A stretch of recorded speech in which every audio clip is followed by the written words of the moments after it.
Hello everyone, welcome to DTH Decoding the Hindu. We are here to decode the Hindu for all those examinations where you are needed to be updated with current affairs of national and international importance. Today's lecture is going to be very important, so please watch the video till last. And if you think that my efforts are worth appreciating, then please do like the video, subscribe my channel and share the video with your friends as well. So let's get started. आज है 6 अक्टूबर. सबसे पहले एक previous year question देखेंगे. Question क्या है? Which one of the following objectives is not embedded in the preamble to the constitution of India? A liberty of thought, B economic liberty, C liberty of expression या फिर D liberty of belief. इस question का answer आपको comment box में जरूर लिखना है. Static portion का क्वेश्चन है, ये आपको आना चाहिए. अब एक क्योट देख लेते हैं. क्योट क्या है हमारे पास? Righteousness is the foundation stone of peace and good governance. किसकी क्योट है ये? कन्फ्यूशियस की. इसको आपको नोट डाउन करके रख लेना है. ये आपको जीएस पेपर 2, एसए, एथिक्स कहीं भी हेल्पफुल हो सकती है, इसलिए आपको इसको नोट डाउन करके जरूर रख लेना है. न्यूज एनालिसिस की तरफ चलते हैं. न्यूज़ एनालिसिस स्टार्ट करने से पहले आपको एक बात बता दूं, आज की वीडियो में अगर आवाज़ थोड़ी सी ख़राब आ रही हो तो इसमें माइक की कोई गलती नहीं है. मेरा थोड़ा सा गला ख़राब है, तो आप प्लीज़ कमेंट मत करना कि माइक को इम्प्रूव करो. माइक एकदम ठीक है. आज तबीयत ही थोड़ी डाउन है, तो थोड़ा सा बियर कर लेना. फर्स्ट न्यूज़ क्या है हमारे पास? हमें पता है नोबेल प्राइजेज मिलने लग रहे हैं. कल हमने फिजिक्स में पढ़ा था, किसको मिला है? आज केमिस्ट्री में मिला है. जिनको उनके बारे में पढ़ लेते हैं. तो आज मिला है केमिस्ट्री की फील्ड में कैरोलिन बैटोजी, मॉर्टिन मेल्डन और के बेरी शार्पलेस. कल इनको मिला था फिजिक्स में. कल हमने पूरा आर्टिकल अच्छे से पढ़ा था. अगर आपने कल वाला वीडियो नहीं देखा है तो आप उसको ज़रूर देख लीजिए. आपको पूरा इश्यू समझ आ जाएगा, पूरा बैकग्राउंड समझ आ जाएगा. केमिस्ट्री में इन्होंने क्या डिस्कवरी की है जिसकी वजह से इन्हें नोबेल प्राइज़ मिला है? इन्होंने ये डिस्कवरी की है कि ऐसी रिएक्शंस जिनकी वजह से मॉलिक्यूल्स जो हैं वो एक साथ जुड़े रहते हैं, सो दैट कि वो डिजायर्ड कंपाउंड बना सके. और इनकी डिस्कवरी की वजह से हमें सेल बायोलॉजी के अंदर ज़्यादा इंसाइट मिलता है. मतलब सेल बायोलॉजी के बारे में ज़्यादा जानने को मिलता है. इस डिस्कवरी की वजह से इन्हें नोबेल प्राइज़ दिया गया है. आज मैं नोबेल प्राइज़ का स्टार्ट कैसे हुआ था ये सब नहीं बता रही हूँ. मैं पिछले 2 दिनों से कॉन्टिन्यूसली बता रही हूँ, और चीज़ें रिपीट करती हूँ ना, तो फिर जो नए टॉपिक्स आते हैं उन पे कहीं ना कहीं कॉम्प्रोमाइज़ हो जाता है. तो मेन न्यूज़ एनालिसिस हमारा यहाँ से स्टार्ट होता है. यमुना रिवर को क्लीन करने के लिए एक प्रोजेक्ट्स जो स्टार्ट किए गए हैं, उनकी जो कीमत है, वर्थ है, वो 570 करोड़ के आसपास है. तो टारगेट क्या है दिल्ली जल बोर्ड का कि यमुना को पॉल्यूशन फ्री कर दिया जाए बाय 2025. इसके लिए जो प्रोजेक्ट्स चलाए गए हैं वर्थ 570 करोड़. कैसे किया जाएगा यमुना को क्लीन? प्रोजेक्ट्स में क्या क्या करने की बात की गई है? Decentralise sewage treatment plants construct किए जाएंगे और सीवर लाइंस बिछाई जाएंगी, सो दैट सीवेज वाटर का ट्रीटमेंट करने के बाद ही उस वाटर को यमुना रिवर में डिस्चार्ज किया जाए. अभी तक की हालत कैसी है कि ये यमुना रिवर जो है वजीराबाद और ओखला के बीच में केवल 2% 1400 किलोमीटर का पोर्शन इन 2 रीजन्स के बीच में बहता है. लेकिन इन सिटीज़ की वजह से यमुना रिवर में 76% पॉल्यूशन हो जाता है. इतने से पोर्शन में कंट्रीब्यूट करती है रिवर, और पॉल्यूशन इसको मिलता है 76%. ऐसा किसने कहा है? नेशनल ग्रीन ट्राइब्यूनल ने. तो 2 चीज़ें इंपॉर्टेंट है हमारे पास, एक तो यमुना रिवर और एनजीटी. यमुना रिवर के बारे में देख लेते हैं. यमुना रिवर का सोर्स कहाँ है? यमुना रिवर यमुनोत्री ग्लेशियर से निकलती है, जो कि बंदरपूछ पीक के पास है मसूरी रेंजेस में, और इसका एलिवेशन अबाउट 6387 मीटर्स अबव है मीन सी लेवल से. उत्तरकाशी उत्तराखंड डिस्ट्रिक्ट में लोकेटेड है. और हमें पता है यमुना रिवर जो है वो गंगा की एक मेजर ट्राइब्यूटरी है. बेसिन इसका देख लेते हैं, कहाँ कहाँ कौन कौन से एरियाज को ये कवर करती है. ये गंगा से संगम में मीट करती है. संगम कहाँ है? प्रयागराज उत्तर प्रदेश में. और कहाँ कहाँ बहते हुए जाती है? उत्तराखंड, हिमाचल प्रदेश, हरियाणा और दिल्ली में. लेंथ इसकी है 1376 किलोमीटर. इंपॉर्टेंट डैम्स कौन कौन से हैं यमुना रिवर पे? लखवार व्यासी डैम उत्तराखंड में है, और दूसरा है ताजेवाला बैरेज डैम जो कि हरियाणा में है. इंपॉर्टेंट ट्राइब्यूटरीज कौन कौन सी हैं यमुना रिवर की? चंबल, सिंध, बेतवा और केन रिवर. अब एनजीटी के बारे में देख लेते हैं. एनजीटी एक स्पेशलाइज्ड बॉडी है जिसको नेशनल ग्रीन ट्राइब्यूनल एक्ट 2010 के अंडर सेटअप किया गया था, सो दैट जो भी एनवायरमेंटल प्रोटेक्शन और फॉरेस्ट कंजर्वेशन या फिर अदर नेचुरल रिसोर्सेज के कंजर्वेशन से रिलेटेड केसेस है उनको इफेक्टिवली और एक्सपीडिशियसली डिस्पोज किया जा सके, टाइमली डिस्पोज किया जा सके. और जब एनजीटी का इस्टेब्लिशमेंट किया गया तो ऐसा करने वाली इंडिया जो है पूरे वर्ल्ड में थर्ड कंट्री बनी जिसके पास एक स्पेशलाइज्ड एनवायरमेंटल ट्रिब्यूनल था।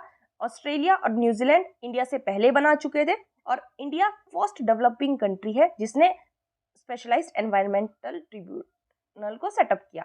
एनजीटी का काम क्या है कि जो भी केसेस आते हैं, एप्लीकेशंस आती हैं या फिर अपील्स आती हैं, उनको फाइल होने के विद इन 6 मंथ्स में डिस्पोज करना। 5 प्लेसेस हैं जहां एनजीटी के ऑफिस है। न्यू दिल्ली में इसका प्रिंसिपल सिटिंग है और भोपाल, पुणे, कोलकाता और चेन्नई में इसके अदर ऑफिसेस पाए जाते हैं। स्ट्रक्चर देख लेते हैं एनजीटी का क्या है। ट्रिब्यूनल में चेयरपर्सन होंगे, जुडिशियल मेंबर्स होंगे और एक्सपर्ट मेंबर्स होंगे। सभी 3 इयर्स की टर्म के लिए या फिर जब तक उनकी एज 65 इयर्स नहीं हो जाती तब तक ऑफिस को होल्ड करेंगे। इन दोनों में से जो उनसा भी अर्ली होगा उसी के लिए वो ऑफिस को होल्ड करेंगे और ये रीअपॉइंटमेंट के लिए एलिजिबल नहीं है, मतलब इनको दोबारा रीअपॉइंट नहीं किया जा सकता। चेयरपर्सन जो है एनजीटी की उनको सेंट्रल गवर्नमेंट अपॉइंट करती है after consultation with chief justice of India. और जो बाकी जुडिशियल मेंबर्स और एक्सपर्ट मेंबर्स हैं उनको अपॉइंट करने के लिए एक सिलेक्शन कमेटी बनाई जाती है सेंट्रल गवर्नमेंट के द्वारा। और एटलीस्ट 10 और maximum 20 full time judicial members और एक्सपर्ट मेंबर्स ट्रिब्यूनल्स में हो सकते हैं। पावर्स क्या है ट्रिब्यूनल की? सभी सिविल केसेस जिनमें एनवायरनमेंट से रिलेटेड कोई भी सब्सटेंशियल क्वेश्चन जुड़ा हुआ हो वो सभी एनजीटी के अंडर आ जाते हैं। अक्टूबर 2021 में सुप्रीम कोर्ट ने एनजीटी के लिए ये कहा था कि इस फोरम की पोजीशन काफ़ी यूनिक है और इसके पास सुओ मोटो डिसीजंस लेने की भी पावर है। मतलब कहीं भी कोई एनवायरमेंटल इशू है कंट्री में तो उसके ऊपर सुओ मोटो पावर एनजीटी रखती है। सुप्रीम कोर्ट के अकॉर्डिंग एनजीटी का रोल केवल एडजुडिकेटरी नहीं है, मतलब जो केसेस सामने आए केवल उनको डिस्पोज ऑफ करना ही एनजीटी का काम नहीं है। एनजीटी का काम प्रिवेंटिव रोल प्ले करना भी है और रेमेडियल रोल प्ले करना भी है। मतलब जो एनवायरमेंटल को हार्म हो रहे हैं उसको प्रिवेंट करना भी है और क्या रेमेडीज निकाली जा सकती हैं उनको देखना भी एनजीटी का काम है। और एनजीटी कोर्ट की तरह ही एक अपीलिएट जुडिक्शन का भी काम करती है। ये एक कोर्ट की तरह भी काम कर सकती है। ये जो एनजीटी ट्रिब्यूनल है ये सीपी के थ्रू मतलब इसका काम जो है वो कोड ऑफ सिविल प्रोसीजर के अकॉर्डिंग नहीं चलता है। इसकी जो गाइडलाइंस है इसमें जो प्रिंसिपल काम आते हैं वो होते हैं प्रिंसिपल्स ऑफ नेचुरल जस्टिस। कोई भी ऑर्डर पास करते टाइम, डिसीजन देते टाइम या अवार्ड देते टाइम ये प्रिंसिपल्स ऑफ सब्सटेंशियल डेवलपमेंट को ध्यान रखती है और प्रिकॉशनरी प्रिंसिपल को ध्यान रखती है और पॉल्यूटर पेस प्रिंसिपल को ध्यान में रखते हुए कोई भी डिसीजन देती है। एनजीटी अपने ऑर्डर से किसी भी एनवायरमेंटल डैमेज के जो विक्टिम्स है उनको रिलीफ और कंपनसेशन भी प्रोवाइड करवा सकती है। कोई भी प्रॉपर्टी डैमेज हो गई उसको रेस्टिट्यूशन की ऑर्डर भी दे सकती है, या फिर कोई भी ऐसा एनवायरनमेंट या फिर ऐसा एरिया जो खराब हो गया है उसके रेस्टिट्यूशन की भी ऑर्डर एनजीटी दे सकती है। जो भी ऑर्डर एनजीटी देगी उसमें एक सिविल कोर्ट के ऑर्डर जितनी पावर होगी। और अगर कोई एनजीटी एक्ट के अकॉर्डिंग नॉन कंप्लायंस करता हुआ पाया जाता है, मतलब उसके प्रोसीजर्स के अकॉर्डिंग कंप्लाई करता हुआ नहीं पाया जाता, तो उसको 3 साल तक की सजा हो सकती है, 10 करोड़ रुपीस तक का फाइन हो सकता है और दोनों साथ में भी हो सकता है, फाइन और इम्प्रिजनमेंट। अगर किसी को एनजीटी के ऑर्डर, अवार्ड, डिसीजन के अगेंस्ट अपील करनी है तो वो डायरेक्टली सुप्रीम कोर्ट को अप्रोच कर सकता है विद इन 90 डेज, जबकि एनजीटी अपना फैसला सुनाएगी। एनजीटी सिविल केसेस से डील करती है। 7 लॉज ऐसे हैं जो एनजीटी के अंडर आते हैं। कौन कौन से लॉज हैं? Water prevention and control of pollution act 1974, water prevention and control of pollution cess act 1977, forest conservation act 1980, air prevention and control of pollution act 1981, environment protection act 1986, public liability insurance act 1991 और biological diversity act 2002। ये सभी act NGT के under आते हैं। अगर कोई भी in laws का वायलेशन करता हुआ पाया जाता है या फिर कोई गवर्नमेंट के डिसीजन के अगेंस्ट कुछ करता हुआ पाया जाता है तो उन लॉज के अंडर एनजीटी के सामने चैलेंज किया जा सकता है। ये पूरा इशू था, आई होप आपको समझ आया होगा।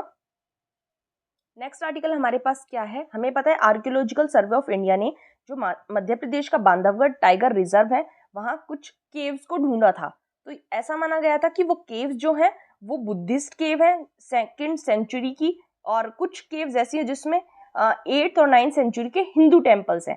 लेकिन एक ये जो अशोका यूनिवर्सिटी है, इनके प्रोफेसर ने ये कहा है, या फिर अशोका यूनिवर्सिटी की साइड से ये स्टेटमेंट आया है कि ये जो केव्स हैं ये बुद्धिस्ट नहीं है, इन्हें मेनली मैन ऑफ कॉमर्स या फिर क्राफ्ट्स पीपल ने क्रिएट किया है, और किसी किंग ने नहीं किया, किसी ये कोई बुद्धिस्ट या फिर हिंदू टेम्पल से एसोसिएटेड ये नहीं है।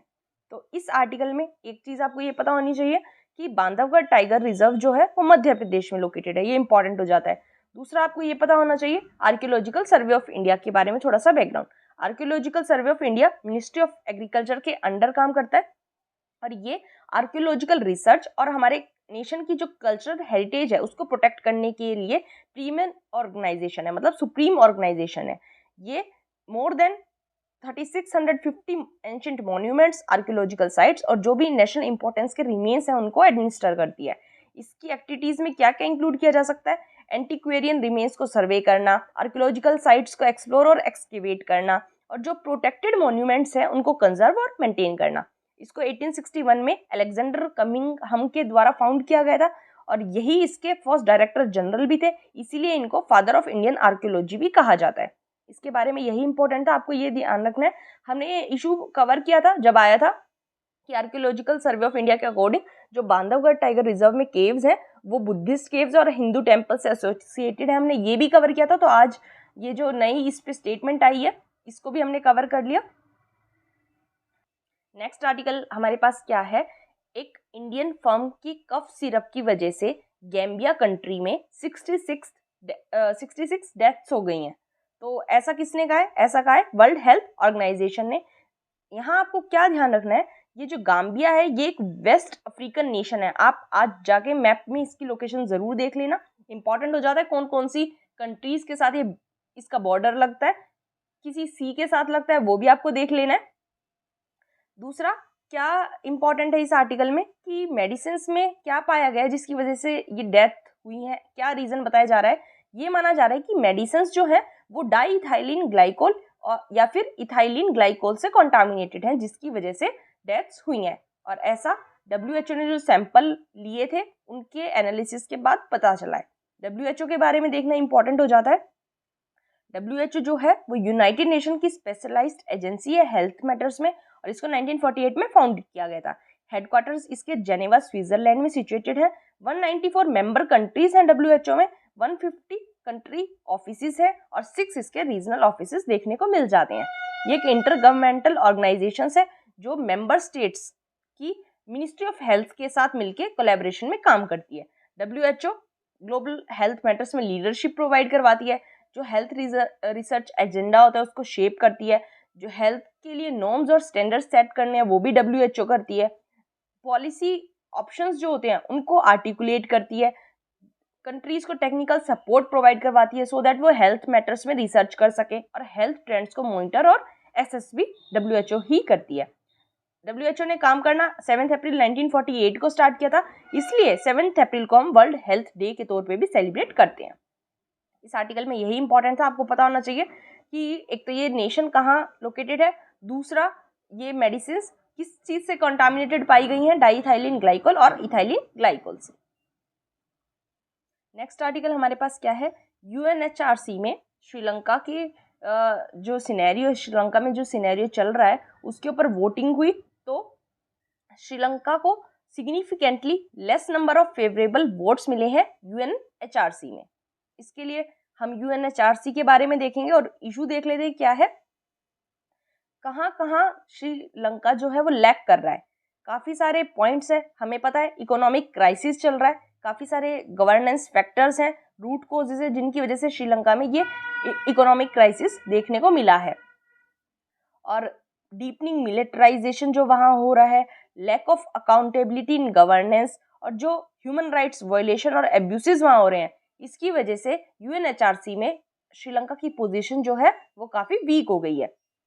हमें पता है काफ़ी लंबे टाइम से ट्रूथ और जस्टिस की डिमांड चल रही है, जो वॉर क्राइम्स सिविल वॉर इरा से श्रीलंका में चल रहे हैं उनके खिलाफ, और इसी वजह से मार्च 2021 में श्रीलंका ने एक UN रेजोल्यूशन को भी फेस किया था, जहां जेनेवा में के ऊपर वोटिंग भी हुई थी। वहां इंडिया ने वोटिंग करने से मना कर दिया था, एब्सटेन कर दिया था, और इस बार भी यही माना एक्सपेक्ट किया जा रहा है कि इंडिया फिर से वोटिंग में एब्सटेन कर देगा। तो आई होप आपको समझ आया होगा इसके इकोनॉमिक क्राइसिस और इसके जो सिविल वॉर इरा से जो इसमें इश्यूज चल रहे हैं उसकी वजह से इसके ऊपर वोटिंग हो रही है। तो यूएनएचआरसी के बारे में पढ़ लेते हैं, यूएनएचआरसी के बैकग्राउंड के बारे में। यूएनएचआरसी जो है ये एक इंटर गवर्नमेंटल बॉडी है यूनाइटेड नेशंस में, जो कि ह्यूमन राइट्स के प्रमोशन और प्रोटेक्शन का काम करती है। फॉर्मेशन कब हुई थी इसकी? इस काउंसिल को यूनाइटेड नेशन जनरल असेंबली ने 2006 में क्रिएट किया था और ये कोई नई बॉडी नहीं थी, इसने फॉर्मर जो United nation commission on human rights था इसको रिप्लेस किया था। Office of high commissioner for human rights जो है वो ह्यूमन राइट्स काउंसिल के सेक्रेटेरिएट के तौर पे काम करता है। इसके हेडक्वार्टर्स जो है वो जेनेवा स्विट्जरलैंड में लोकेटेड है। मेंबर्स की बात करें तो इसमें 47 यूनाइटेड नेशन मेंबर स्टेट्स हैं जिन्हें United nation general assembly elect करती है। और यूनाइटेड नेशन जनरल असेंबली क्या चीज देख के मेंबर्स को इलेक्ट करती है कि कैंडिडेट स्टेट्स जो है उनका कितना कंट्रीब्यूशन है ह्यूमन राइट्स को प्रमोट और प्रोटेक्ट करने में, और उन्होंने कितनी वॉलंटरी प्लेजेस और कमिटमेंट्स ली हैं अपनी कंट्री में ह्यूमन राइट्स को प्रोटेक्ट और प्रमोट करने के लिए। उसी बेसिस पे यूएनजीए मेंबर स्टेट्स को इलेक्ट करती है। काउंसिल की जो मेंबरशिप है वो इस बेसिस पे की जाती है, इस टाइप से की जाती है कि सभी को इक्विटेबल ज्योग्राफिकल डिस्ट्रीब्यूशन दिया जा सके। सीट्स को कैसे डिस्ट्रीब्यूट किया गया है? अफ्रीकन स्टेट्स को 13 seats, Asia Pacific states 13 seats, Latin American और Caribbean states 8 seats, western European और other states 7 seats, eastern European states 6 seats. Members जो है काउंसिल के वो 3 साल के लिए इस पोजीशन को होल्ड करते हैं और इमीडिएट री इलेक्शन के लिए वो एलिजिबल नहीं है। मतलब 2 लगातार टर्म्स वो सर्व कर सकते हैं, लेकिन उसके बाद इमीडिएट री इलेक्शन के लिए वो एलिजिबल नहीं होंगे। केवल 2 बार एक साथ सर्व कर सकते हैं, तीसरी बार के लिए वो एक साथ सर्व नहीं कर पाएंगे। थोड़े टाइम रुकने के बाद वो री इलेक्शन के लिए एलिजिबल हो जाएंगे। इस आर्टिकल में यही इंपॉर्टेंट था। नेक्स्ट आर्टिकल हमारे पास क्या है? ऑयल प्राइस के राइज, ऑयल के प्राइस राइज हो गए हैं क्योंकि OPEC प्लस कंट्रीज जो हैं उन्होंने डीप कट्स के लिए एग्री कर लिया है और यूएस ने इनके इस मूव को अपोज किया है क्योंकि यूएस ऑयल के लोअर प्राइसेस चाहता है। तो OPEC प्लस के बारे में पढ़ना हमारे लिए इंपॉर्टेंट हो जाता है। OPEC प्लस क्या है? ऐसी नॉन OPEC कंट्रीज जो क्रूड ऑयल को एक्सपोर्ट करती हैं उनको OPEC प्लस कंट्रीज कहा जाता है। कौन कौन सी कंट्रीज हैं OPEC प्लस कंट्री में? Azerbaijan, Bahrain, Brunei, Kazakhstan, Malaysia, Mexico, Oman, Russia और साउथ सुदान एंड सुदान। ये सभी कंट्रीज OPEC प्लस कंट्रीज हैं। अब OPEC के बारे में भी पढ़ लेते हैं। OPEC जो है organisation of the petroleum exporting countries, ये एक परमानेंट इंटर गवर्नमेंटल ऑर्गेनाइजेशन है जिसे 1960 में बगदाद कॉन्फ्रेंस में ईरान में क्रिएट किया गया था by Iran, Iraq, Kuwait, Saudi Arabia और वेनेजुएला। इन 5 कंट्रीज के द्वारा इनिशियली इसको क्रिएट किया गया था और इन्होंने इसका एम क्या रखा था कि ऑयल की सप्लाई को मैनेज करना है, वर्ल्ड मार्केट में ऑयल के प्राइस को सेट करना है सो दैट कोई भी फ्लक्चुएशन को अवॉइड किया जा सके जिससे प्रोड्यूसिंग और परचेजिंग कंट्रीज के बीच में कोई भी कॉन्फ्लिक्ट ना हो। इसके हेडक्वार्टर्स वीना ऑस्ट्रेलिया में पाए जाते हैं। OPEC की मेंबरशिप हर उस कंट्री के लिए ओपन है जो कि एक सब्सटेंशियल एक्सपोर्टर है ऑयल का और जिसके आइडियल्स ऑर्गेनाइजेशन के आइडियल्स के साथ मैच होते हैं। गैबोन ने 1995 में इसकी मेंबरशिप टर्मिनेट कर दी थी, लेकिन इसने फिर से 2016 में ऑर्गेनाइजेशन को ज्वाइन कर लिया। अब 2019 की बात करें तो OPEC में 14 मेंबर कंट्रीज थी। कौन कौन सी? Iran, Iraq, Kuwait, UAE, Saudi Arabia, Algeria, Libya, Nigeria, Gabon, Equatorial Guinea, Republic of Congo, Angola, Ecuador, Venezuela. ये सभी OPEC की मेंबर है। आपको ध्यान रखना है इसमें इंपॉर्टेंट क्या है, OPEC की एंड OPEC प्लस की दोनों की कंट्रीज आपको पता होनी चाहिए कौन कौन सी कंट्रीज है। इसमें यही इंपॉर्टेंट था। नेक्स्ट आर्टिकल हमारे पास क्या है, बहुत ही इंपॉर्टेंट है prelims as well as mains point of view से। IBC insolvency and bankruptcy code है क्या? तो सबसे पहले इसके बैकग्राउंड के बारे में पढ़ेंगे, उसके बाद इसमें क्या दिया गया आर्टिकल में वो पढ़ेंगे। IBC insolvency and bankruptcy code 2016 ये किस लिए लाया गया था? सो दैट कंपनीज और इंडिविजुअल्स में इंसॉल्वेंसी को रिजॉल्व एक टाइम बाउंड प्रोसेस के द्वारा किया जा सके। इंसॉल्वेंसी और बैंक्रप्सी में डिफरेंस क्या है? इंसॉल्वेंसी एक ऐसी सिचुएशन है जहां इंडिविजुअल या फिर कंपनीज जो है वो अपनी आउटस्टैंडिंग डेब्ट को रीपे करने में अनेबल हो, मतलब उनके पास इतना पैसा ही नहीं है कि वो अपनी डेब्ट को रीपे कर पाए। और बैंक्रप्सी क्या है? बैंक्रप्सी एक ऐसी सिचुएशन है जहां एक कोर्ट एक पर्सन या फिर किसी भी अदर एंटिटी को इंसॉल्वेंट डिक्लेयर कर दे और उसके रिगार्डिंग सभी एप्रोप्रिएट ऑर्डर्स भी पास कर दे और वहां जो क्रेडिटर्स हैं उनके राइट्स के प्रोटेक्शन की बात भी की जाए। मतलब एक तरह से जब लीगल डिक्लेरेशन कर दिया जाता है किसी पर्सन की या किसी कॉरपोरेशन की इनएबिलिटी का कि वो अपने डेब्ट्स जो है वो पे ऑफ नहीं कर सकती, तो उसको बैंक्रप्सी कहा जाता है। गवर्नमेंट ने ये आईबीसी कोड इसलिए लाया सो दैट सभी जो लॉज हैं वो बिखरे हुए थे, अलग अलग थे, इसलिए इनको कंसोलिडेट कर दिया, आईबीसी बना दिया और एनपीए की प्रॉब्लम को टैकल करने के लिए आईबीसी को लाया गया। ये जो कोड है आईबीसी कोड, ये पुराने रेजोल्यूशन सिस्टम से डिफरेंट है। और ये क्या डिफरेंस रखता है? सबसे मेन, पहले जो इंसॉल्वेंसी रेजोल्यूशन प्रोसेस थी वो स्टार्ट करने की पावर थी कॉर्पोरेट डेटर के पास, लेकिन अब ये रिस्पॉन्सिबिलिटी क्रेडिटर के ऊपर शिफ्ट कर दी गई, तो इसलिए ये पुराने अर्लियर रेजोल्यूशन सिस्टम से एकदम डिफरेंट है। अभी जो रिसेंटली प्रोपोज्ड अमेंडमेंट से उन्होंने क्या एम किया था, क्या सजेशन दिए थे कि जो इंसॉल्वेंसी रेजोल्यूशन प्रोसेस है उसमें से बोटलनेक्स को रिमूव किया जाए और फाइनेंशियली डिस्ट्रेस सेक्टर्स जो हैं उनमें इन्वेस्टमेंट को बूस्ट किया जाए। ऑब्जेक्टिव्स क्या हैं आईबीसी के? सारे जो इंसॉल्वेंसीज के लॉज थे उन सभी को कंसोलिडेट किया और अमेंड किया। जो बैंक्रप्सी और इंसॉल्वेंसी की प्रोसीडिंग्स थी इंडिया में उनको सिंप्लीफाई किया। जो क्रेडिटर्स थे उनके इंटरेस्ट को प्रोटेक्ट करने की बात इसमें कही गई। जो पूरी प्रोसेस थी उसको एक टाइम बाउंड मैनर में कंप्लीट करने की बात इसमें कही गई है और एक कंपनी को रिवाइव करने की बात की गई है। मतलब इंसॉल्वेंसी से पहले अगर कुछ मेजर्स लेके कंपनी को रिवाइव किया जा सकता है तो उसकी बात भी आईबीसी कोड में कही गई है। एंटरप्रेन्योरशिप प्रमोट करने की बात कही गई है। क्रेडिटर्स को नेसेसरी रिलीफ प्रोवाइड करवाने की बात की गई है और इकोनॉमी में क्रेडिट सप्लाई को इंक्रीज करने की बात की गई है। और ये कहा गया है कि बैंक्स, फाइनेंशियल इंस्टीट्यूशंस या फिर इंडिविजुअल जो है वो एक न्यू और टाइमली रिकवरी प्रोसीजर अडॉप्ट करे, उसके साथ काम करे। एक insolvency and bankruptcy board of India को सेटअप करने की बात भी आईबीसी कोड में कही गई है। IBBI, इसको IBBI कहा जाता है। और जो एसेट्स की वैल्यू है उसके मैक्सिमाइजेशन की बात भी इसमें कही गई है। कुछ और फीचर्स देख लेते हैं इस कोड के। ये सभी भी individual, company, LLP, partnership form सभी को कवर करता है। एडजुडिकेटिंग अथॉरिटी कौन होगा इसमें? कंपनीज और LLPs के लिए होगी नेशनल कंप्लीट और ट्रिब्यूनल, और इंडिविजुअल्स और पार्टनरशिप फॉर्म्स के लिए होगी डेब्ट रिकवरी ट्रिब्यूनल। और क्या है इसके फीचर्स? ये मैंने बताया IBBI को के इस्टेब्लिशमेंट की बात करता है, जो कि इसके अंदर होंगे insolvency professionals, insolvency professional agencies और इंफॉर्मेशन यूटिलिटीज। इंसॉल्वेंसी प्रोफेशनल्स जो इंसॉल्वेंसी रिजोल्यूशन प्रोसेस है इसके कमर्शियल एस्पेक्ट्स को हैंडल करेंगे। जो इंसॉल्वेंसी प्रोफेशनल एजेंसीज होंगी वो प्रोफेशनल स्टैंडर्ड्स को डेवलप करेंगी, कोड ऑफ एथिक्स को डेवलप करेंगी और इंसॉल्वेंसी प्रोफेशनल मेंबर्स के फर्स्ट लेवल रेगुलेटर का काम भी वो करेंगी।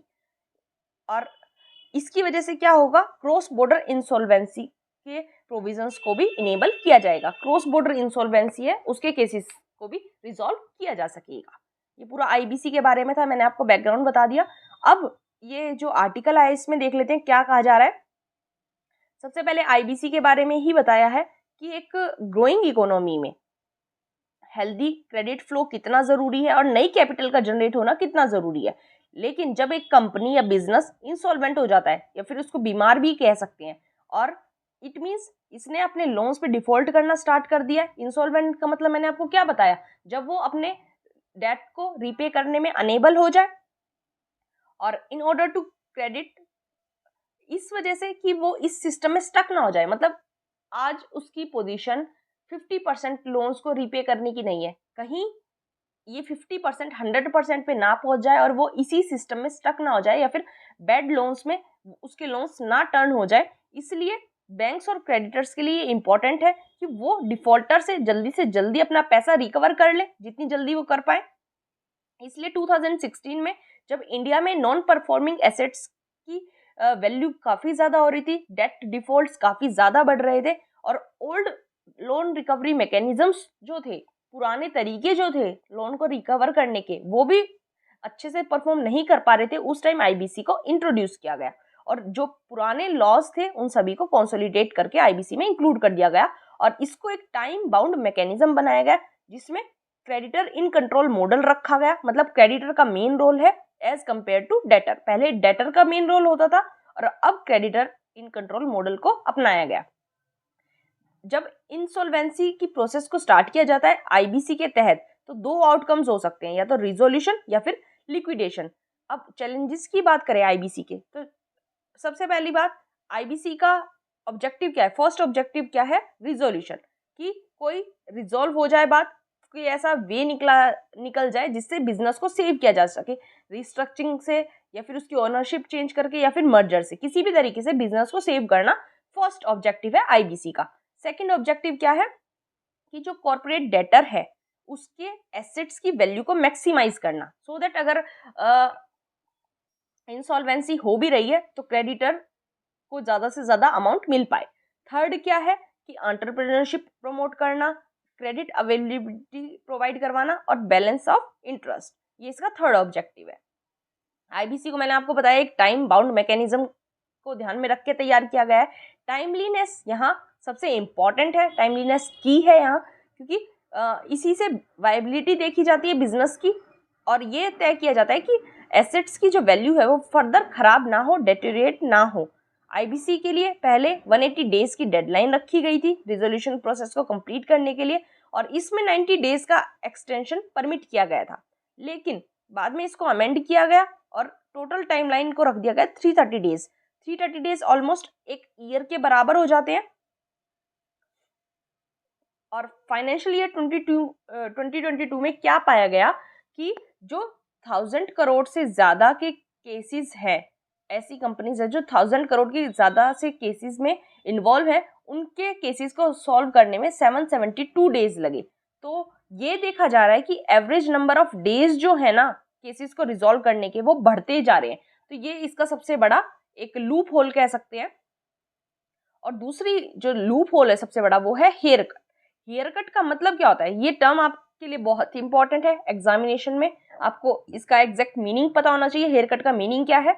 इसका मतलब है लेंडर की जो डेट फोरगोन हो जाती है, जो उसका क्लेम है उसके अगेंस्ट जो उसकी डेट फोरगोन हो गई। मतलब सपोज लेंडर ने डेटर को दिए हैं ₹100 और उसने अब वो 100 ही वापस लेना चाहता है। सपोज कर रहे हैं हम 100 लेगा नहीं, इंटरेस्ट के साथ ज़्यादा लेगा, लेकिन सपोज कर रहे हैं वो 100 के लिए क्लेम कर रहा है, लेकिन कंपनी इस हालत में नहीं है कि उसका ₹100 वापस कर पाए। कंपनी इस हालत में है कि वो उसको केवल ₹50 वापस कर पाएगी। तो जो ₹50 उसके चले गए, फोरगोन हो गए, उसको क्या कहा जाएगा? Haircut. और ऐसा पाया गया, पार्लियामेंट्री स्टैंडिंग कमेटी ने 2021 में ये पाया कि क्रेडिटर्स ने 70% से ज़्यादा केसेस में 80% हेयर कट सहा है, बियर किया है। मतलब अगर उन्होंने ₹100 का लोन दिया था तो 80% हेयर कट, मतलब उन्हें वापस मिले केवल ₹20, 80% हेयर कट उनको सहना पड़ा in more than 70% of the cases. और जिन केसेस में 1000 करोड़ से ज़्यादा रुपीस इन्वॉल्व है उसमें 90% से भी ज़्यादा हेयर कट देखने को मिला है। एग्जाम्पल के तौर पे वीडियोकॉन ग्रुप का जब रिजोल्यूशन किया गया तो क्रेडिटर्स को 95.3% का हेयर कट सहना पड़ा। आप देख सकते हैं कि अगर उन्होंने ₹100 दिए थे तो उन्हें रिटर्न में ₹5 भी नहीं मिले। तो ये इसका एक बहुत बड़ा लूप होल है। एक्सपर्ट का क्या कहना है? वे आउट क्या हो सकता है? डिलेस को एड्रेस करने के लिए पार्लियामेंट्री स्टैंडिंग कमिटीज ने ये सजेस्ट किया था कि जो टाइम है इंसॉल्वेंसी एप्लीकेशन और कंपनी के ट्रांसफर कंट्रोल का रिजोल्यूशन प्रोसेस तक, इसको 30 दिन से ज़्यादा का नहीं रखना चाहिए, 30 डेज का टाइम रखना चाहिए। और जो IBBI है इसको हेयर कट्स के मामले में कुछ नए मेजर्स लेने चाहिए और हेयर कट्स को इस तरीके से नहीं देखना चाहिए कि क्रेडिटर ने क्या क्लेम किया है और क्या अमाउंट उसको मिल रहा है, बल्कि इसके लिए नज़रिया चेंज करके हमें देखना चाहिए और ये इस डिफरेंस के तौर पे देखना चाहिए कि जब कोई कंपनी आईबीसी की सिचुएशन में आ जाती है, वहाँ से लेके जो वैल्यू क्रेडिटर को मिल रही है उसके बीच में जो अमाउंट है उसको हेयर कट को मान के चलना चाहिए। तो थोड़ा सा मेजर्स लेने की ज़रूरत है। ये पूरा इस आर्टिकल में था। आई होप आपको समझ आया होगा। नेक्स्ट आर्टिकल हमारे पास क्या है, एससी स्टेटस में किसी भी कास्ट को, किसी भी कैटेगरी को इंक्लूड करने का क्राइटेरियन। इसके ऊपर पूरा आर्टिकल है, बहुत ही इंपॉर्टेंट है। ऑल्दो ये न्यूज़ में चलता आ रहा है, थोड़े थोड़े दिनों में हमने इसको पहले भी कवर किया है, आज फिर आया, फिर कवर कर लेते हैं कि पूरा इशू क्या है कि दलित क्रिश्चियंस और दलित मुस्लिम्स को constitution scheduled caste order of 1950 से एक्सक्लूड रखा गया है। तो क्यों रखा गया है, किस बेसिस पे दलित सिख्स और दलित बुद्धिस्ट को इन ऑर्डर्स में ऐड कर लिया गया, लेकिन दलित क्रिश्चियंस और दलित मुस्लिम्स को इस ऑर्डर से एक्सक्लूड रखा गया, इसके बारे में पूरा इशू है। पूरा अच्छे से देखेंगे। स्टोरी क्या है, सुप्रीम कोर्ट ने यूनियन गवर्नमेंट का ओपिनियन मांगा है। किस चीज़ पे, क्योंकि पेटिशन गई है सुप्रीम कोर्ट के पास, चैलेंज किया गया है constitution schedule caste order of 1950 को, जिसमें ये कहा गया है कि केवल हिंदू, सिख और बुद्धिस्ट रिलीजन के लोग ही, केवल इनके मेंबर्स ही एससी कैटेगरीज में इंक्लूड किए जा सकते हैं। तो 1950 का जो कॉन्स्टिट्यूशन ऑर्डर है उसमें किस किस को इंक्लूड करने की बात की गई।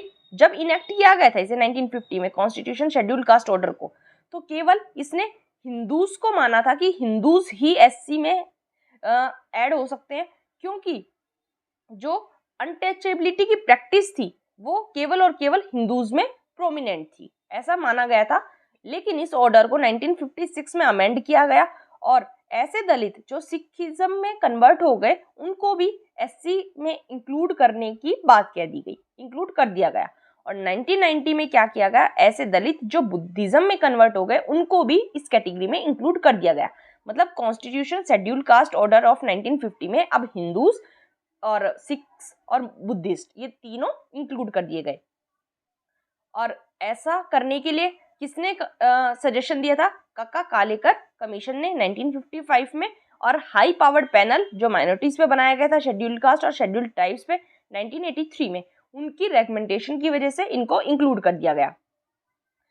अब बात आती है दलित क्रिश्चियंस को इनमें इंक्लूड करने की, दलित मुस्लिम्स को इंक्लूड करने की। तो यूनियन गवर्नमेंट ने 2019 में दलित क्रिश्चियंस को एससी के मेंबर्स के तौर पर इंक्लूड करने से साफ मना कर दिया, रिजेक्ट कर दिया। और रीजन क्या दिया, रीजन के रूट्स देखे जा सकते हैं। इंपीरियल ऑर्डर था जो 1936 का, कॉलोनियल गवर्नमेंट का, ब्रिटिश गवर्नमेंट का, उसमें हमें पता है डिप्रेस्ड क्लासेस को क्लासीफाई किया गया था, लिस्ट तैयार की गई थी डिप्रेस्ड क्लासेस की, तो उस लिस्ट में से भी इंडियन क्रिश्चियंस को एक्सक्लूड रखा गया था। तो ये रीजन देते हुए हमारी यूनियन गवर्नमेंट ने 2019 में दलित क्रिश्चियंस को एससी मेंबर्स की लिस्ट में इंक्लूड करने से मना कर दिया। क्यों किया गया मना, क्योंकि जब 1956 में अमेंडमेंट करके 6 को इंक्लूड किया गया तो office of registrar general of India RGI इस ऑर्डर का एम्बिट एक्सपेंड करना चाहते थे हिंदुइज्म और सिखिज्म से ज़्यादा। ऑल्दो बाद में बुद्धिस्ट को भी कर दिया गया, लेकिन आरजीआई उसी टाइम पे हिंदुइज्म और सिखिज्म से भी ज़्यादा इसका एम्बिट एक्सपेंड करना चाहते थे। और आरजीआई ने क्या कहा कि एससी का जो स्टेटस है वो कोई भी ऐसी कम्युनिटी है जो सोशल डिसेबिलिटी से सफ़र कर रही है, अनटचेबिलिटी के शिकार रही है, और ये जो चीज़ें हैं सबसे ज़्यादा हिंदू और सिख कम्युनिटीज़ में पाई जाती हैं। इसलिए इसकी वजह से एक ये ऐसा मूव था जिसकी वजह से एससीज की पॉपुलेशन भी हमारी कंट्री में बढ़ने वाली थी, क्योंकि सिख्स को इंक्लूड कर दिया था। और जब 1990 में बुद्धिस्ट को भी इंक्लूड कर दिया एससीज की कैटेगरी में, और उस टाइम आरजीआई का अप्रूवल नहीं लिया गया, क्योंकि उस टाइम रूल्स ऐसे फ्रेम कर दिए गए थे कि आरजीआई का अप्रूवल लेना मैंडेटरी नहीं था। लेकिन 2001 में जब आरजीआई ने अगेन दलित क्रिश्चियंस और दलित मुस्लिम्स को एससी की लिस्ट में इंक्लूड करने के अगेंस्ट में कहा, तो उन्होंने क्या रेफर दिया उन्होंने 1978 का एक नोट, और ये ऐड किया कि दलित बुद्धिस्ट की तरह ऐसे दलित जो इस्लाम या क्रिश्चियनिटी में कन्वर्ट हो गए हैं वो केवल एक कास्ट ग्रुप से बिलोंग नहीं करते, डिफरेंट कास्ट है। देखो अच्छे से समझेंगे, RGI ने, रजिस्ट्रार जनरल ऑफ इंडिया ने दलित मुस्लिम्स और दलित क्रिश्चियंस को इंक्लूड करने से मना कर दिया। क्यों मना किया? 1978 का जो नोट था उसमें यह कहा गया था कि दलित बुद्धिस्ट में एक ही कास्ट ग्रुप है, लेकिन दलित इस्लाम मतलब दलित मुस्लिम्स और दलित क्रिश्चियंस जो हैं वो डिफरेंट कास्ट ग्रुप के डिफरेंट सेट से बिलोंग करते हैं, केवल एक कास्ट या एक सेट नहीं है इन लोगों का। और यही मेन कंडीशन है किसी को भी एक SC में इंक्लूड करने की, वो एक सिंगल एथनिक ग्रुप होने चाहिए जो कि ये दलित मुस्लिम्स और दलित क्रिश्चियंस नहीं है। और ऐसी कंडीशन रखी गई है हमारे आर्टिकल 341 क्लोज 2 में कि अगर किसी भी कैटेगरी को SC में इंक्लूड करना है तो वो एक सिंगल एथनिक ग्रुप होने चाहिए जो कि मुस्लिम्स और क्रिश्चियंस नहीं है, इसलिए इनको इंक्लूड नहीं किया जा सकता। और इन्होंने क्या कहा? इन्होंने ये कहा कि जो अनटचेबिलिटी की प्रैक्टिस थी वो हिंदू रिलीजन का एक फीचर थी और हिंदू रिलीजन की जो ब्रांचेस थी उसमें ये पाई जाती थी। और अगर दलित मुस्लिम और दलित क्रिश्चियंस को भी इसमें इंक्लूड किया जाता है तो इंटरनेशनल कम्युनिटी में हमें मिसअंडरस्टूड किया जाएगा कि इंडिया जो है वो अपना कास्ट सिस्टम जबरदस्ती इम्पोज कर रहा है मुस्लिम्स और क्रिश्चियंस पे। ऐसा इंटरनेशनल कम्युनिटी पे हमारा एक नेगेटिव इम्पैक्ट पड़ेगा। और 2001 में ये भी कहा गया था कि जो क्रिश्चियंस और मुस्लिम्स हैं दलित ओरिजिन के, उन्होंने अपनी कास्ट आइडेंटिटी को लॉस कर दिया था जब उन्होंने कन्वर्जन किया था। और इनकी नई जो रिलीजियस कम्युनिटी है, अब ये क्रिश्चियंस हैं, मुस्लिम्स हैं और इनकी इस कम्युनिटी में अनटचेबिलिटी प्रिवलेंट है ही नहीं, इसलिए इन्हें SC कैटेगरी में इंक्लूड करने की जरूरत नहीं है। लेकिन अभी भी देखते हैं हम कोई केस बनता है क्या इनके इंक्लूजन का। जो पेटिशन आई है वो किस लिए आई है कि काफ़ी कमीशंस ने ऐसी रिपोर्ट दी हैं जो इनके फेवर में थी कि इन लोगों को भी इंक्लूड किया जाए SC की कैटेगरी में, क्योंकि क्रिश्चियंस और इंडियन मुस्लिम्स में भी कास्ट और कास्ट इनइक्वालिटीज पाई जाती हैं। इस बेसिस पे इन्होंने पेटिशनर्स ने भी पेटिशन अपनी डाली है। और ये पाया गया कि कन्वर्जन के बाद भी जो मेंबर्स SC से बिलोंग करते थे, जो दलित मेंबर थे, चाहे वो मुस्लिम में कन्वर्ट हो गए चाहे वो क्रिश्चियन में कन्वर्ट हो गए, लेकिन उन्हें सेम सोशल डिसेबिलिटीज का एक्सपीरियंस सामना करना पड़ रहा है। ऐसा ही first backward classes commission report ने 1953 में कहा। और ये जो काफ़ी सारी रिपोर्ट्स हैं इनमें कहा गया, जो इंपॉर्टेंट है मैं आपको बता देती हूँ। मंडल कमीशन की रिपोर्ट थी, उन्होंने भी ये कहा, इनके इंक्लूजन के लिए सबने फेवर किया। रंगनाथ मिश्रा कमीशन रिपोर्ट, ये दोनों आपको याद रखनी है, इंपॉर्टेंट है। इनका नाम आ जाता है रिपोर्ट्स का, वो रिपोर्ट इंपॉर्टेंट हो जाती है। इन सभी रिपोर्ट्स ने इनके इंक्लूजन के फेवर में रिपोर्ट दी थी, अपना डिसीजन दिया था। और मैंने आपको बताया सभी अबव मेंशन रिपोर्ट्स ने ये आर्ग्यू किया था कि कास्ट बेस्ड डिस्क्रिमिनेशन आज भी कंटिन्यू है और कन्वर्जन के बाद भी ये जो डिस्क्रिमिनेशन है ये ख़त्म नहीं हुआ है, इसीलिए इन कम्युनिटीज़ को भी SC का स्टेटस दे दिया जाए। लेकिन यूनियन गवर्नमेंट ने इन रिपोर्ट्स को एक्सेप्ट करने से रिफ्यूज़ कर दिया, मना कर दिया और ये कह के मना किया कि कोई भी एम्पिरिकल एविडेंस इनके क्लेम को सपोर्ट करने के लिए इनफ नहीं है। तो इसी के ऊपर ये पूरा आर्टिकल था। आई होप आपको समझ आया होगा क्या केस है, मेंस पॉइंट ऑफ व्यू से इंपॉर्टेंट हो जाता है। नेक्स्ट जो हमारे पास आर्टिकल है वो एडिटोरियल है और गवर्नर की पावर से रिलेटेड है कि गवर्नर क्या पावर्स यूज कर सकते हैं, क्या हमारे कॉन्स्टिट्यूशन में गवर्नर्स की पावर दी गई है। तो पूरा इशू अच्छे से समझते हैं, बहुत इंपॉर्टेंट और बहुत इंटरेस्टिंग आर्टिकल है। देखो, जब भी कोई स्टेट असेंबली कोई बिल पास करती है वो केवल लॉ तभी बन पाता है जब गवर्नर उसे अपना एसेंट दे दे, और गवर्नर हमें पता है स्टेट लेजिस्लेटर का पार्ट होते हैं, इसलिए केवल जब उनका साइन हो जाता है तभी ये लॉ मेकिंग प्रोसेस कंप्लीट हो पाती है। सभी डेमोक्रेटिक कंट्रीज में यही सिमिलर प्रोविजन देखा गया है आज तक। लेकिन अब ये पाया जा रहा है कि गवर्नर का जो एसेंट है वो हमारे पूरे लॉ मेकिंग प्रोसेस में सबसे ज़्यादा क्रूशियल एक्ट हो जाता है। केरला और तमिलनाडु का एग्जाम्पल देखते हैं। केरला और तमिलनाडु में काफ़ी कंट्रोवर्सी चल रही है गवर्नर्स के असेंट को लेके। क्या चल रहा है, तमिलनाडु में गवर्नर ने काफ़ी डिले के बाद प्रेसिडेंट को वो बिल फॉरवर्ड कर दिया जो कि नीट के एग्ज़ाम के एग्जाम्पशन के लिए स्टेट असेंबली ने पास किया था। उन्होंने काफ़ी दिन अपने पास रखा, डिले किया, फिर उसको एट लास्ट प्रेसिडेंट के पास फॉरवर्ड कर दिया। केरला में क्या हुआ, केरला में इससे ज़्यादा एक क्यूरियस सिचुएशन हुई जहां गवर्नर ने पब्लिकली ये अनाउंस कर दिया कि वो लोकायुक्त अमेंडमेंट बिल को अपना एसेंट नहीं देंगे और केरला यूनिवर्सिटी अमेंडमेंट बिल को भी अपना एसेंट नहीं देंगे, ऐसा उन्होंने पब्लिकली अनाउंस कर दिया। तो गवर्नर्स के ऐसे एक्शंस जो है वो हमारी गवर्नमेंट के प्रोग्राम्स को आउट ऑफ गियर कर देते हैं, क्योंकि उनके एसेंट के बिना एक अनसर्टेनिटी सी छा जाती है पूरे माहौल में। इसलिए ये क्वेश्चन जो है कि गवर्नर को क्या हमारा कॉन्स्टिट्यूशन ये परमिट देता है कि वो किसी भी मैटर में अनसर्टेनिटी बनाए रखें, अपने बिल्स को पास ना करें। ये इशू काफ़ी ज़्यादा इम्पोर्टेंस वाला है। पूरा इशू अब देख लेते हैं। आर्टिकल जो 200 है हमारे कॉन्स्टिट्यूशन का, वो हमारे गवर्नर को कुछ ऑप्शंस प्रोवाइड करवाता है जब भी उनके पास कोई बिल रीच करता है असेंबली से। या तो वो पास कर सकते हैं, या तो एसेंट दे देंगे, सिंपली एसेंट दे देंगे, या फिर वो असेंबली को सेंड बैक करेंगे और रिकंसिडर करने के बारे में कहेंगे। और अगर रिकंसिडर करके बिना किसी चेंज के असेंबली वापस उनके पास बिल भेज देती है तो उस टाइम उनको एसेंट देना कंपल्शन हो जाता है। ऐसा हमारे आर्टिकल 200 में कहा गया है कि अगर रिकंसिडरेशन के बाद भी कोई बिल वापस आ जाता है गवर्नर के पास तो उनको उस टाइम एसेंट देना मैंडेटरी हो जाता है।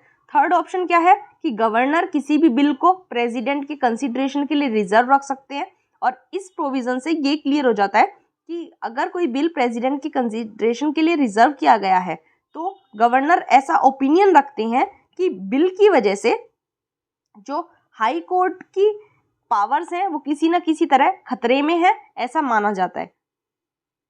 कॉन्स्टिट्यूशन ने किसी और टाइप के बिल के बारे में मेंशन नहीं किया है, किसी भी बिल के बारे में मेंशन नहीं किया है स्पेशली जिसे प्रेसिडेंट के कंसिडरेशन के लिए रिजर्व करना मैंडेटरी हो। फोर्थ ऑप्शन हमारे गवर्नर के पास क्या हो जाता है कि वो अपना एसेंट विद होल्ड कर ले, मतलब इनफाइनाइट टाइम के लिए वो उस बिल पे कोई एक्शन ले ही ना। लेकिन ऐसा नॉर्मली नहीं किया जाता किसी भी गवर्नर के द्वारा, क्योंकि ये बहुत ज़्यादा अनपॉपुलर एक्शन एक हो जाता है।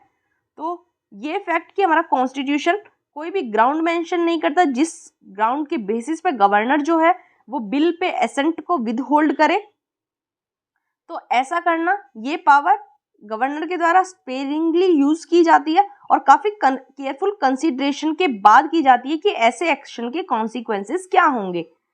अब ओवरसीज प्रैक्टिसेस की बात करें मतलब दूसरे देशों में क्या होता है, इंग्लैंड की बात करें तो जो क्राउन है इंग्लैंड में, तो वहाँ कोई भी वीटो पावर नहीं यूज़ की जाती, एक्सरसाइज नहीं की जाती।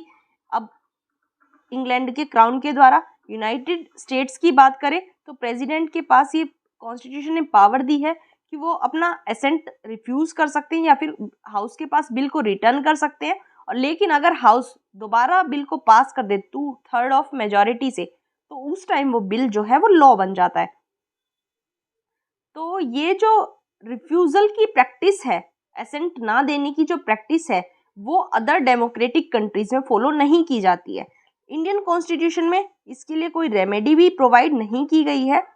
कोर्ट्स भी कम या ज़्यादा ये पोजीशन एक्सेप्ट करती हैं कि अगर गवर्नर ने विद होल्ड कर लिया है अपना एसेंट तो बिल जो है वो वहीं की वहीं ख़त्म हो जाएगा और पूरी लेजिस्लेटिव एक्सरसाइज जो है फ्रूटलेस हो जाएगी, उसका मतलब सारा वहीं ख़त्म हो जाएगा।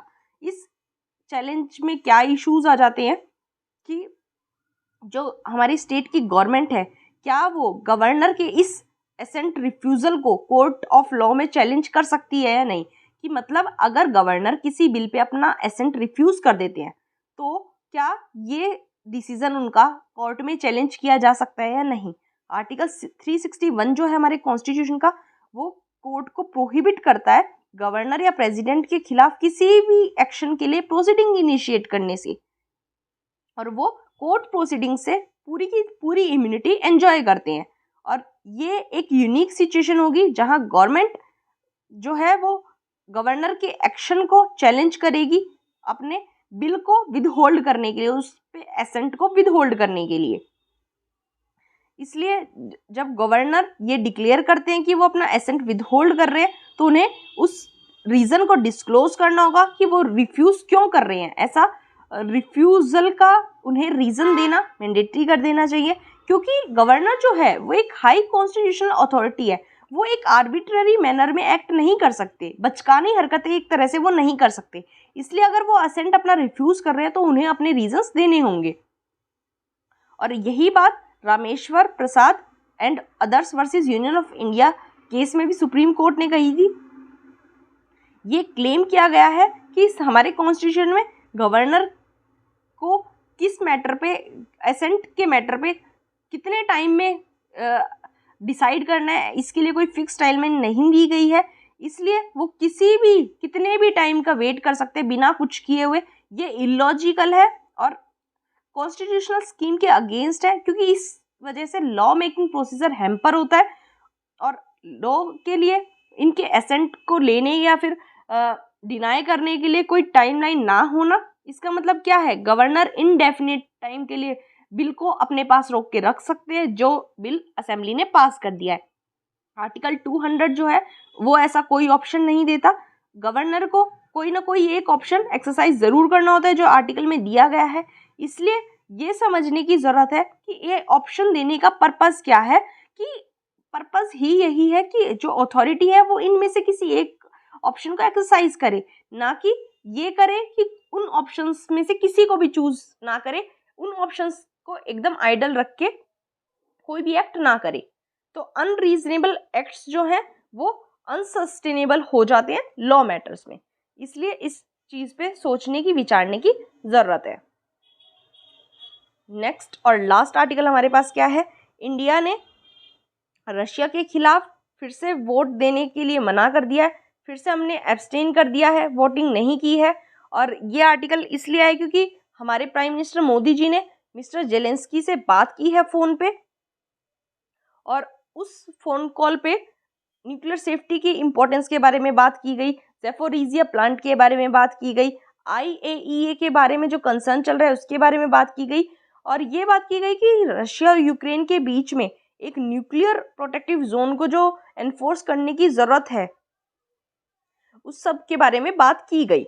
तो अभी पिछले कुछ महीनों से हम ये देख रहे हैं कि वॉर और वेस्टर्न सेक्शन की वजह से ग्लोबल सिक्योरिटी, फूड, फ्यूल और एनर्जी सप्लाईज काफ़ी ज़्यादा हैम्पर हुई है।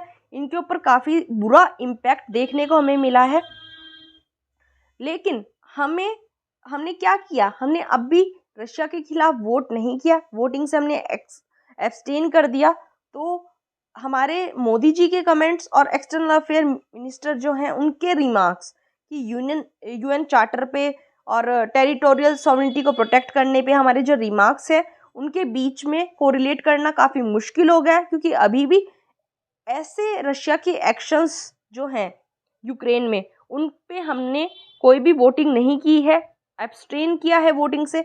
रशिया के एक्शंस को हमने क्रिटिसाइज नहीं किया है, चाहे रशिया ने सिविलियंस को बॉम्बिंग की, चाहे जो ऑक्यूपाइड टेरिटरीज हैं उनको एनेक्स किया, हमने वोटिंग नहीं की है रशिया के खिलाफ। तो इसके बारे में बात की जा रही है कि हमारे जो एक्शंस हैं उससे क्या ये प्रूव होता है कि हम टेरिटोरियल सॉवरेनिटी को प्रोटेक्ट करने की इम्पोर्टेंस को महत्व देते हैं या नहीं देते। इस चीज़ पे क्वेश्चन मार्क एक लग जाता है। तो ये थोड़ा समझने का था, बस इसमें और कुछ नहीं था। आज का न्यूज़ एनालिसिस यहीं तक था।